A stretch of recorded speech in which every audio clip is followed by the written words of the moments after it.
बघा मी आत्ता जो आहे तर कुठल्याही फॉरेन कंट्रीमध्ये नाही आहे.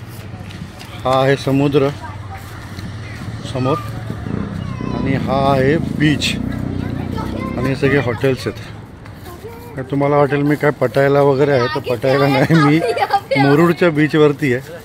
आणि हे बघा इतका सुंदर हा मुरुडचा बीच आता डेव्हलप केलेला आहे. आपल्या महाराष्ट्रातले सगळे असे बीच जर काय डेव्हलप झाले ना तर क्या बात आहे. आणि डेव्हलप होण्यापेक्षा हे डेव्हलप केल्यानंतर पुढची 20-25 वर्ष अशी राहिली पाहिजे, त्याची जबाबदारी आपण घेतली पाहिजे. नाही तर काय गव्हर्नमेंट तर खूप काय काय छान करतं पण ते आपण मेंटेन करत नाही आणि त्याची वर्षभरात वाट लावतो.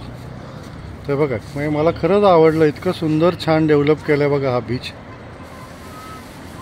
इथे पण मुरुड जंजिरासारख्या ठिकाणी बसायला छान कट्टा केला आहे. तर